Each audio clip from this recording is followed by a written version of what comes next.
इंदौर के कारोबारी राजा रघुवंशी की पोस्टमार्टम रिपोर्ट सामने आ चुकी है। 2 जून को राजा का शव एक गहरी खाई में मिला था और 3 जून को मेघालय पुलिस ने पोस्टमार्टम करवाया था। पोस्टमार्टम के बाद ही मेघालय सरकार ने एसआईटी का गठन किया था।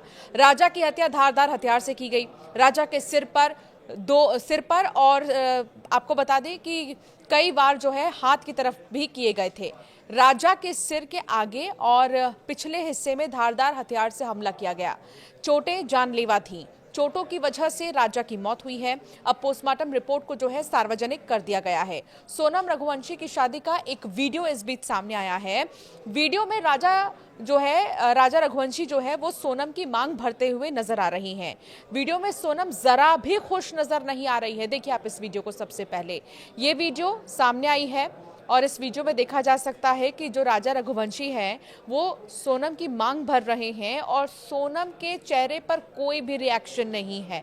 ना ही वो हंस रही हैं, ना ही वो रो रही हैं, सिर्फ वो चुपचाप बैठी हुई हैं। वीडियो में सोनम के चेहरे पर खुशी का कोई भाव नजर नहीं आ रहा। सोशल मीडिया पर यह वीडियो काफी तेजी से वायरल हो रहा है। तो दूसरी तरफ राजा रघुवंशी सोनम से कितना प्यार करने लगे थे, इस बात का अंदाजा एक और वीडियो से लगाया जा सकता है।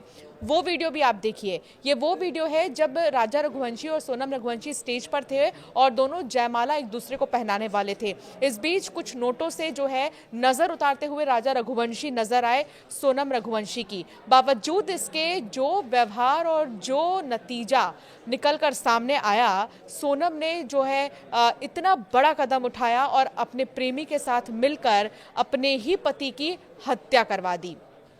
अब सिलसिलेवार तरीके से आपको बताते हैं कि अब तक क्या हुआ है, क्या कुछ बातें सामने आ रही हैं, इस पूरे मामले को किस तरीके से देखा जा रहा है। सबसे पहले तो आपको याद होगा एक और चीज, जो ज्योतिषी है जिनसे सोनम के पिता लगातार बातचीत कर रहे थे और उन ज्योतिषी ने एक टोटका बताया था जिसमें उन्होंने बताया कि हत्या किसने की है इस बारे में पता चल जाएगा और दूसरी तरफ उन्होंने कहा कि सोनम भी बहुत जल्द मिल जाएगी।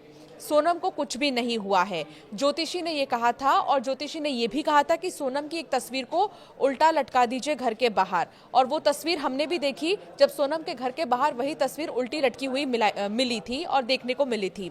हालांकि ज्योतिषी ने एक और बहुत बड़ी बात कही थी, वो ये कि इस हत्या में एक महिला का हाथ है और वो जो ज्योतिषी ने बात कही वो सच साबित हुई। इस पूरे हत्या में सोनम का भी हाथ है, ये बात सामने आ चुकी है। सोनम गाजीपुर में मिली और ये पूरा सिलसिला शुरू कैसे हुआ इसे भी समझिए। सबसे पहले इंदौर में जो है शादी के बाद कुछ दिन वो लोग घर पे रहते हैं। उसके बाद सोनम जो है अपने मायके चली जाती है। हनीमून के लिए जब जाने की बात सामने आती है तो सोनम ये कहती है कि वो अपने मायके से डायरेक्ट निकल जाएगी हनीमून के लिए। हालांकि इस पर भी उसके ससुराल वालों ने कोई आपत्ति नहीं जताई और राजा रघुवंशी से उसने कहा कि कुछ जो गहने हैं वो जरूर आप रख लेना। इस तरह की बातें सोनम ने राजा रघुवंशी से की।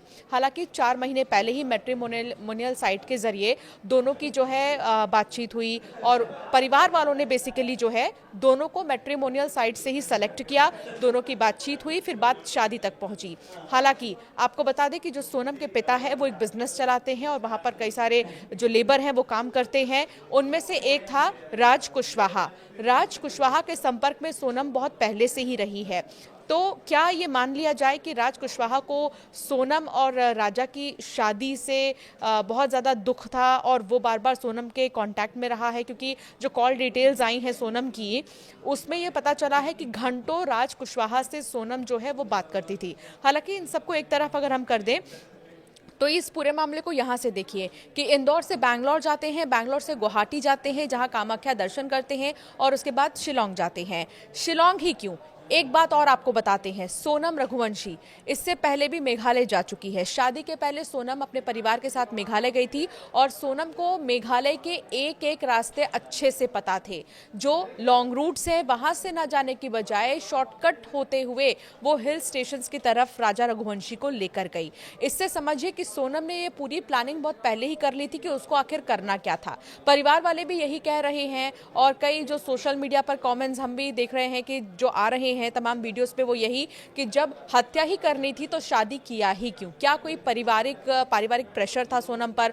ये सवाल भी खड़े हो रहे हैं। हालांकि चलिए, ये तो बात हो गई शादी तक की, और उसके बाद जब ये ट्रिप पर गए, हालांकि जब वहाँ पर 3 लोगों को देखा गया, उन तीनों को ही देखने के बाद शक और गहराता चला गया कि सोनम और राजा के साथ वो 3 लोग कौन थे जो उनके पीछे पीछे गए थे। हालांकि अब ये पता चल चुका है कि 4 लोग इस पूरे मामले में शामिल थे, और जो राज कुशवाहा है, सोनम का बॉयफ्रेंड जिसे कहा जा रहा है, जिससे अफेयर था सोनम का, उसने जो कॉन्ट्रैक्ट किलर है उसे हायर किया था राजा की हत्या के लिए।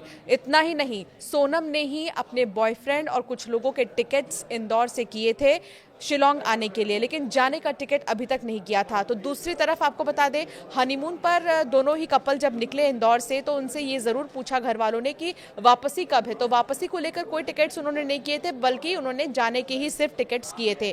इससे भी एक शक जो है गहराता चला गया।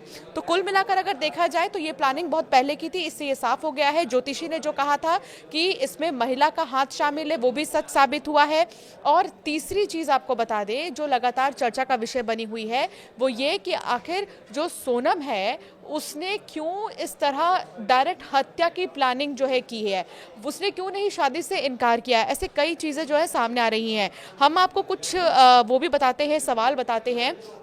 न्यूज़ 18 के 10 सवाल हैं जो लगातार उठ रहे हैं सोनम और राजा को लेकर। वो सवाल वाकई में उठना लाजमी भी है कि आखिर इस तरीके से सोनम ने क्यों जो है राजा की हत्या करवाई है, आखिर इसके पीछे वो क्या चाहती थी, क्या मकसद था, कोई बिजनेस पर्पस तो नहीं था, क्योंकि वो भी बिजनेस चलाती थी अपने पापा का, और ये भी कारोबारी ही थे राजा रघुवंशी। तो कई एंगल से इस मामले को देखा जा रहा है।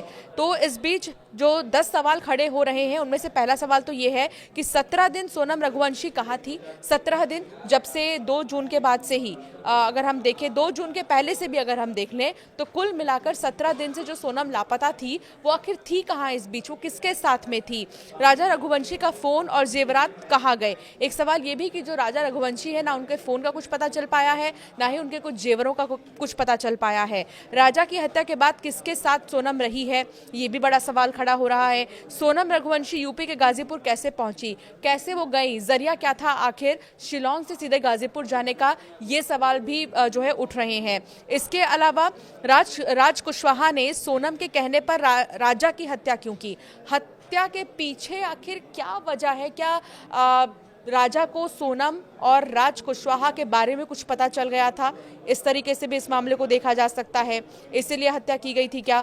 ये सवाल भी है। क्या गाजीपुर से नेपाल भागने की फिराक में सोनम थी? क्योंकि जब वो पहुंची गाजीपुर और जिस ढाबे पर सोनम बैठी थी थोड़ी देर के लिए, जहां वो रेस्ट कर रही थी, उसने वहां के मालिक से ये बोला कि एक डायरेक्शन चेक करनी है आपके फ़ोन में, और उसने गाजीपुर टू सिलीगुड़ी का जो डायरेक्शन है वो चेक किया कि आखिर कितने किलोमीटर्स हैं और कितने घंटे लगते हैं। इसके अलावा राज से प्रेम प्रसंग था तो राजा से शादी क्यों की? यही सवाल बरकरार है कि आखिर क्यों उसने शादी की। सोनम की नज़र क्या राजा रघुवंशी की संपत्ति पर भी थी? क्योंकि वो कारोबार ख्यालात की थी, कारोबार बिजनेस माइंडेड थी वो काफ़ी ज़्यादा। तो क्या उसकी नज़र राजा रघुवंशी के कारोबार पर भी थी? क्योंकि राजा रघुवंशी बहुत बड़े कारोबारी थे।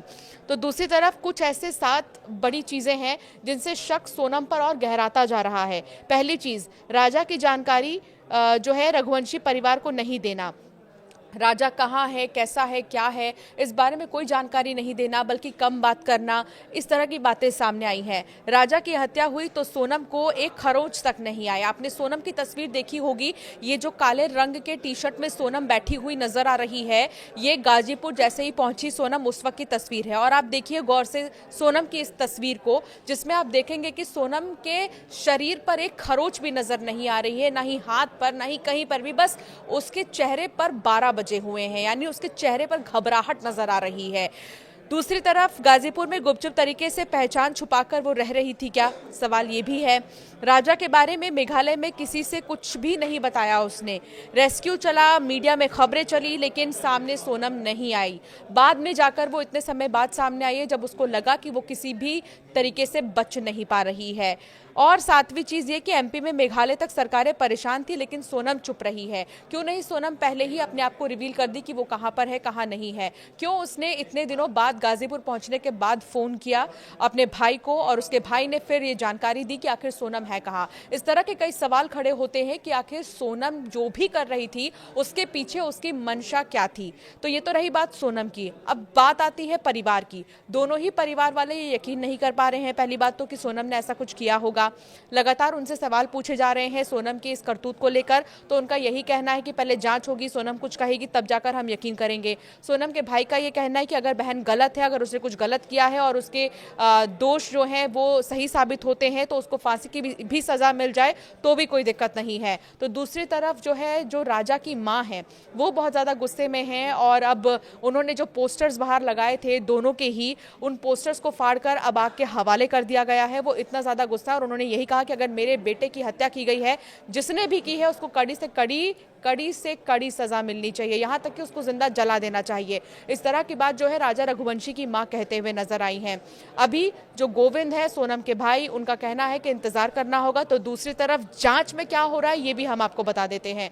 जांच में फिलहाल जो है गाजीपुर पहुंच गई है मेघालय की पुलिस और अब गाजीपुर से सोनम को वो शिलोंग लेकर जाएंगे और वहां पर जो है पूछताछ का सिलसिला आगे बढ़ाया जाएगा। एसआईटी का गठन जो किया गया था उनकी तरफ से भी जांच की जा रही है। जरूरत पड़ने पर सीबीआई जांच भी हो सकती है इस मामले में, ये भी जानकारी मिली है।